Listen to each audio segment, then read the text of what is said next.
Welcome to Neurotypical's Don't Juggle Chainsaws, the podcast that cuts through the rubbish to explore the world of neurodiversity. I'm your host, Nick King. And I'm your host, Kate Fox. And together we're here to explore, understand and celebrate being neurodivergent in a neurotypical world. From ADHD and autism to dyslexia and other quirky brains, we talk about it all. And go off on tangents. So whether you're neurodivergent, love someone who is, or you're just curious about neurodivergent minds, you are in the right place. Let's get ready to juggle some words and maybe even a few chainsaws, metaphorically, of course. Hello everyone, welcome back. We hope you enjoyed our 3-week with our guest, Kieran Rose. In good news, we have more guests coming up. We have one in December with Fergus Murray and Sonny. Monotropism-tastic. This will be good. Indeed. However, this week, the clue is in the jumpsuit and the lanyard around Kate's neck. However, dear listener, you probably cannot see either. We are sporting sunflowers. Do you want to... Sorry, I did a thing. We don't often do that though, which is quite good really, to say that we're, simultaneously talking. Go on, you first.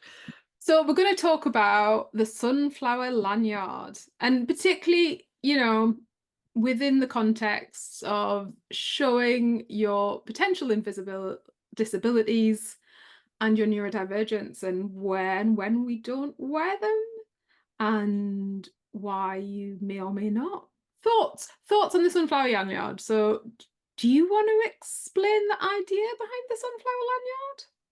Oh, I think you just have, essentially, isn't it? To signal invisible disabilities, and that therefore for those service workers who, or what's the word for the thing that's not service workers but might be a police officer or someone in some sort of public setting, they will know that you might need a bit of extra support around communication or processing time, or have some additional needs that they could ask you about.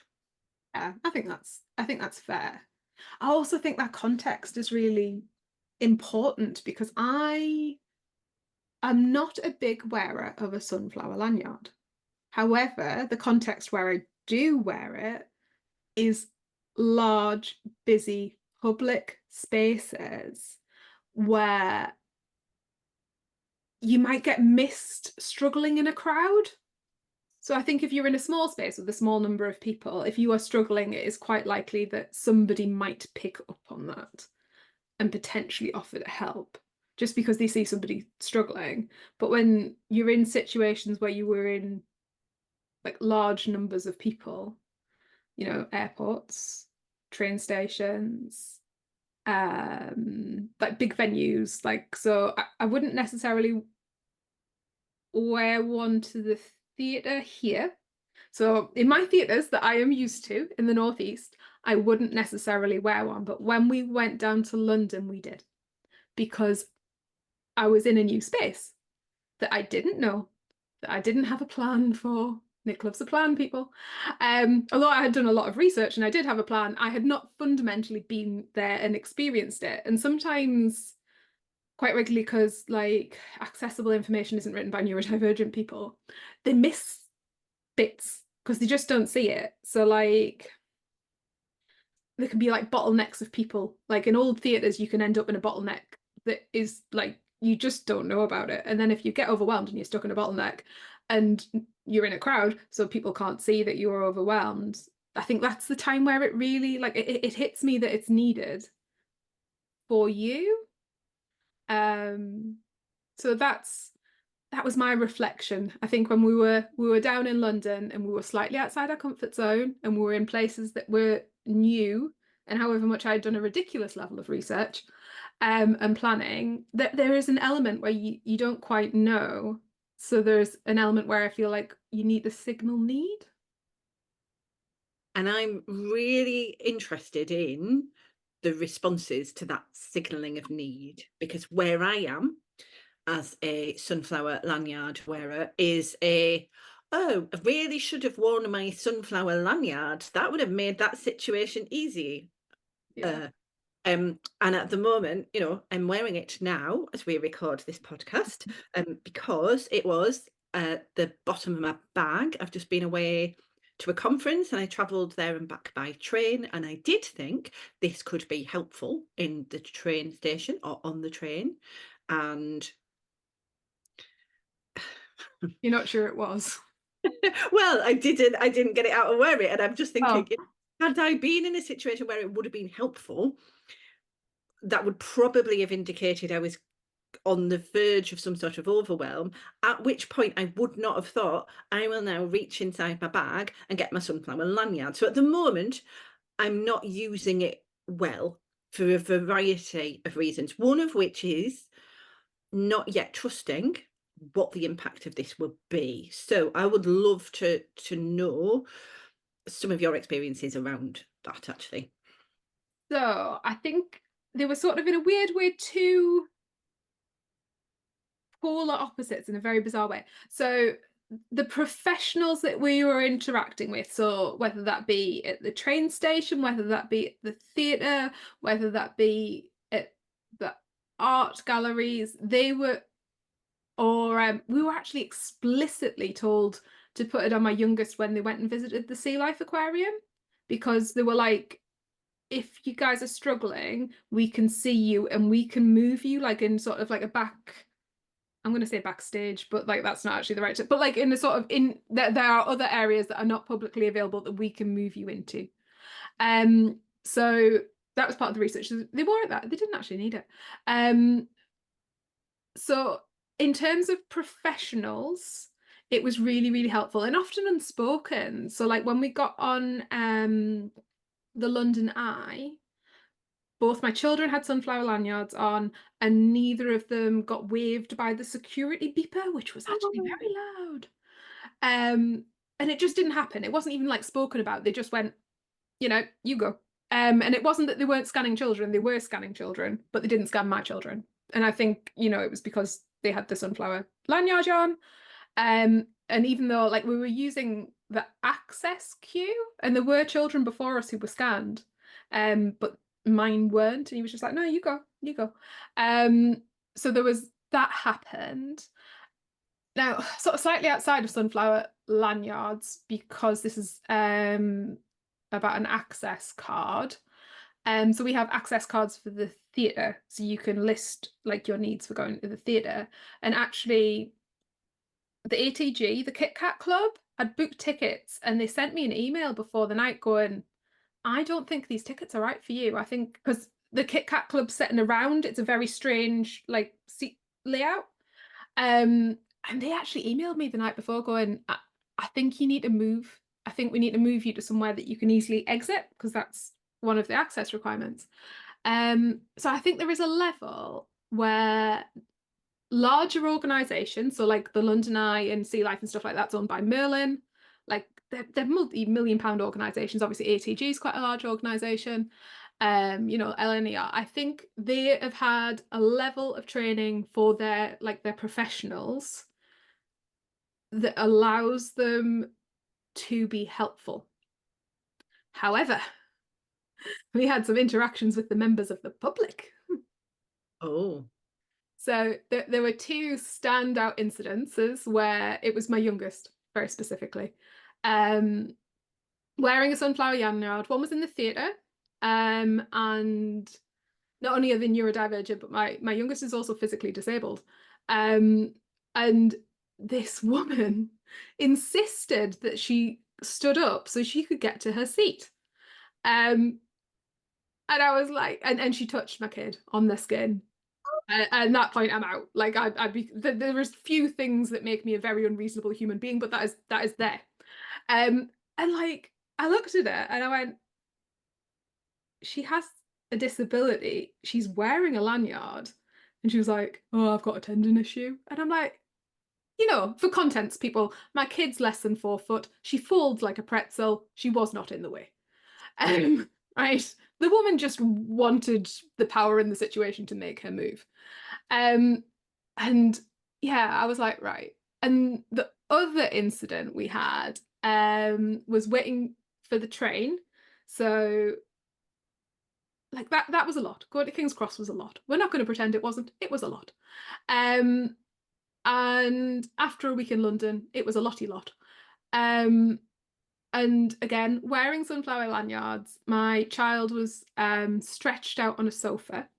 The other three of us were huddled on the other sofa opposite. So we were taking up like a 4-person space, but Harriet had the other sofa to herself. She was lying down. She had her head like propped up on a rolled up hoodie.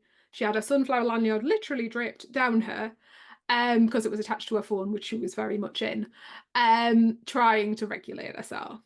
And a woman came over and went, "Can you move her so I can sit down?" And I was like, no. No, I cannot. And I will not. And you can go find a chair somewhere else.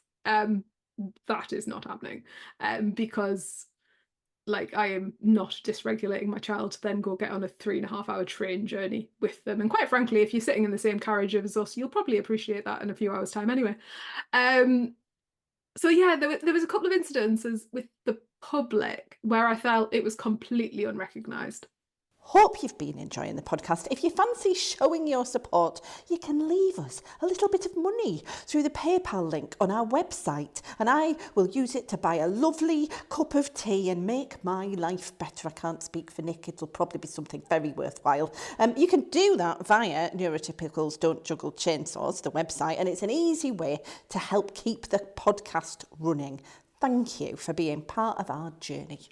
Yes, and it feels like there's the difference between being trained to recognise what it actually means and implies, and probably having little to no idea at all. And actually, still, I would say for most people, the idea that someone might need to regulate in a public space is still like, whoa, regulating at all, ever, anywhere, never mind in a public space, that someone's doing it. Like, this is all news to people. So yes, Yeah.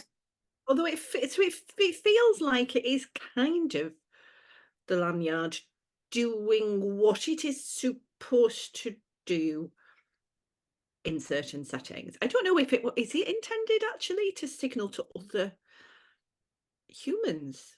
Do you know what I mean? Like public. Yeah, I do think it was always in its initial creation was meant to signal to professionals. Originally, it was an airport thing. Very, very in its origin, it was made for airports. And then I think there was a level where COVID made it worse, where a lot of people started wearing it because they didn't want to wear a mask. Yeah. I have noticed a significant decrease in my vision of sunflowers since masks were no longer mandatory. There was a very big increase, and then there was a very big decrease. So they were obviously not that desperate to share that they had some invisible disabilities. Bitter, apparently. More bitter than I thought I was 2 minutes ago. So yeah, I think there was some confusion there where a lot of people started wearing them where they weren't necessarily normally regularly wanting to communicate that they had some sort of invisible disability if they had one at all. Suspicious. So I think that didn't help. I think we're possibly far enough out of that they've gone back into just indicating that you have a level of invisible need that people might want to like check out and help you with or offer to help you with. It's almost like then, so for me, this is a situation where I'm needing to build up trust around it. And the only way to do that is by wearing it. And then that is quite scary because actually, what sort of interactions is it going to lead to? So I do feel an increased confidence from what you've said, actually, and from an incident that happened to me over the summer in an airport where I was not wearing a sunflower lanyard, but basically it had come through the security process. Probably in my head, slightly thinking this would have been a good place to wear a sunflower lanyard because I have developed a great dislike mixed with curiosity about how the whole bit where you get to the thing where there's beeping and standing and all that stuff. You know, Security. sorry, well, yeah, but security is a long process. But yes, the bit that's the more interactive element of security, where they might just pat you down all of a sudden, Yeah. which is fine if they need to. But I would rather they said things like, "I am going to touch you now." And as far as I remember, that did not actually happen. I mean, they indicated to come towards them, but it was a bit like non-verbal signal, "Come towards me." Oh, I presume patting down. Will it be anyway, a lot of things are dislikable about that for me, and I've still managed not to wear a sunflower lanyard. But let us progress through the bit where your belongings are x-rayed excitingly, and they go in a little crate to the bottom, and you hope against hope that they will just return to you in the state that you sent them through. And in this instance, they did not return to me. Well, they returned to me with a security woman behind them saying, "Can I check your bag?" And me being like, "Yes, you can." She didn't say how, where, what was going to happen, but anyway, she started doing it there and then at the bottom of the belt place, and and she's just rooting about really. And I said, do you know what you're looking for?" And she was like, "I think you've got an umbrella, have you?" And I did not have an umbrella. I had an ultra lightweight tent because I'd been to the WOMAD festival. I had the lightest tent that's ever been invented, apparently, because I hate carrying things because it's sensorily upsetting. But anyway, we slightly digress. So she's looking, and this carefully packed bag that was so carefully packed, because it had the tent and everything at the bottom. It's all, and I'm aware physically I'm feeling quite stressed, but I'm keeping a lid on it. And then I can't remember quite what she said. She said something else, and I heard my response to her being quite sarcastic. Now, this was a clue to me that I was stressed and anxious. I didn't used to know that. I just thought I liked being sarcastic. But actually, sarcasm it's a hint. Something is going awry in the regulatory system. And I clock that I'm being sarcastic to a security woman, and that this is unlikely to go well now as an interaction. But luckily, so what I actually say to her, pretty much verbatim, is, "I'm sorry, I'm probably not doing the performative politeness that you're expecting. It's because I'm autistic and I'm feeling quite stressed." Well done, you. Exactly. But like, this is the equivalent of me stepping off a cliff into the unknown. So I know we often talk about the level of privilege that you and I have, but in this instance, I felt like I had nothing, because it was very vulnerable making to say that to her with no idea of the response. Bearing in mind, when I originally was diagnosed, I mainly got disbelief as a response in 2017. So everything completely changed in a good way. Her tone, her demeanor, everything. She went, "Oh," she said, "Yes, this is probably really stressful. Do you want me to help you repack your bag?" And I was like, "Yes," because that was already going to be very stressful. She was like, "Right, no worries." And then she takes me and the bag over to an empty space, to another belt. And she's by this time found the tent thing.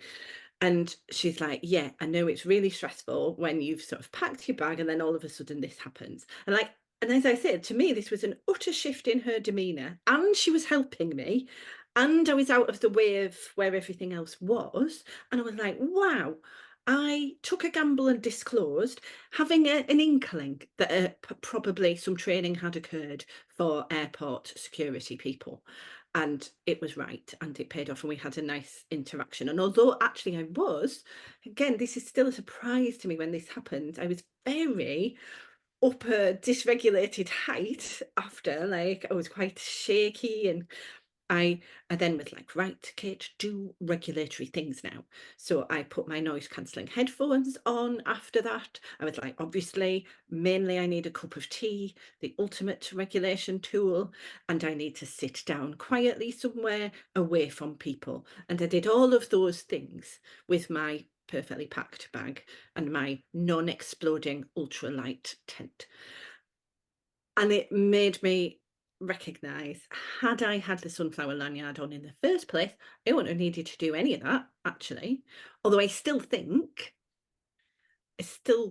how would she know? Would she, presumably she might have had that demeanour shift from the beginning, but the things she did were also useful things, moving me away, offering to repack my bag. Now, was that the word autism? Or do you know what I mean? So there's still Yeah. unknowns for me. And you're probably never going to know, are you? Because we can't go back. But maybe she would have taken you over to the side to start with. I don't know. I mean, we're never going to know, I suppose. And I don't know if however much there is training where they might automatically, because I think that the immediate automatic reaction that I see is take them to a quiet place. I think that seems to be the standard, in the, like, I quite regularly get, what should we do? And like, I think there is a very standard of move out of any kind of busy area. So if we think about the aquarium, they were like, put a sunflower lanyard on. If we need to move you out of the busy area, we will spot you and we will like take you somewhere. And if I'm thinking about the London dungeon as well, sometimes I say the London dungeon, it was actually York. But sometimes before you enter a particular room that might be more stimulating than others, there's some with very strong flashy lights and some where people like it goes dark and then they're like right in your face. Historically, we have been offered to skip those rooms if we've been wearing a sunflower lanyard, or if like there's been ear defenders or something very visibly obvious about invisible conditions. And I think, yeah, I think there is a level of training or consideration there. But I hear what you said about like the vulnerability of like disclosure, of wearing a lanyard, of disclosing, because we didn't and don't, I suppose. We didn't for a very, very long time because I felt that vulnerability more than I felt like the potential for any kind of help. Yes, and that feels like the equation, Yeah. crucial equation, doesn't it? I now have had this one experience of exactly the help that I needed pretty much being offered to me when I really needed it, which maybe could tip my belief that the balance will go that way. Because otherwise, actually, potentially, I mean, as you had with the awkward interactions with members of the public, just not getting it, sort of thing. Yeah. I mean, I suppose I have a fear. Such a hard balance, isn't it? I have a fear that someone might approach me. Maybe I'm just wanting quiet, and they're like, "Oh, hello. Can I help you in some way?" And then I'd have to make decisions and interact with someone, and I'm just going about the place. Yeah. I mean, essentially, it's interesting. It's a signal, but we don't necessarily. It's not a precise signal. No. It's a gist. But at the And moment, it definitely doesn't disclose what you need in that moment. And it can't because, that's impossible. And you're right, there is a level where it can invite interaction positively or negatively, and that's an unknown. And who likes that? exactly, exactly. So it's but actually, and I'd maybe I'm going to experiment more, I think, with wearing it because I'm also developing a greater awareness of the many occasions where actually I do come to the verge of overwhelm in large, crowded, noisy public spaces. And because I didn't used to me, that was my norm before, and now I'm aware that this is not a norm. And but is it getting worse with age and perimenopause? I don't know, but it's whatever. For whatever reason, it can be quite debilitating. Mm. Um, if there was extra help available, that would be great. Maybe, yeah. Well, it would just. Yeah. I mean, it just, as I say, one of my defences is absolute a narky tone, and a narky tone often leads to a narky tone back, which does not calm my nervous system in any way. So if the other thing that happens, as well as we'll move you to a quiet space, is we'll just be nicer to you, even if we'll talk to you as if you're a 5-year-old. And again, what if that was really irritating? I don't know. It's just if they were nicer, Yeah. that would be good. Nicer is good, isn't it? When you're sort of Nicer and considerate is good. That talking to you like a 5-year-old thing, okay. That is not regulating for me. no. That is absolutely within one of my triggers. It doesn't happen so much to me. It happens a lot to my husband. Really? Oh, that's interesting. Say more. I think it's because he quite regularly goes situational mutism, becomes nonverbal when he's stressed, or sounds like slurry or stuttery. So like he has a huge problem like getting words out when he's overstressed, and that definitely leads to infantilization. Absolutely, 100%. Even though he's 6'4" and it's quite difficult to infant, but no, it definitely happens a lot more to him. Yeah. Because Yeah. it's very, very rare that I would lose speech. Very rare. But he does fairly regularly.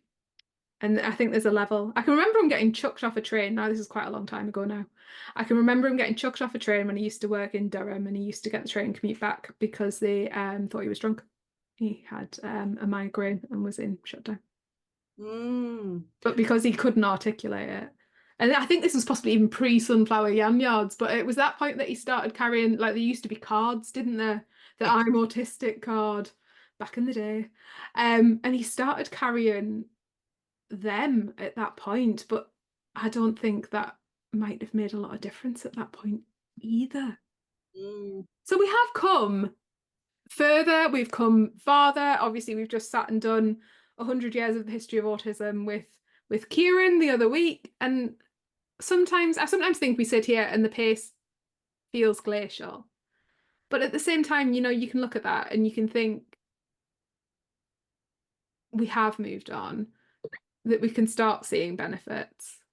Absolutely. I was left after that interaction at the airport feeling very positive about that movement socially. Actually, I was like, someone somewhere has given that woman some training, some helpful training that actually hit the mark, and definitely must be making a lot of people's lives better as they go through what is even objectively a stressful space, isn't it? As security in the airport, that for most people that is actually quite stressy. And I would contend that most people don't.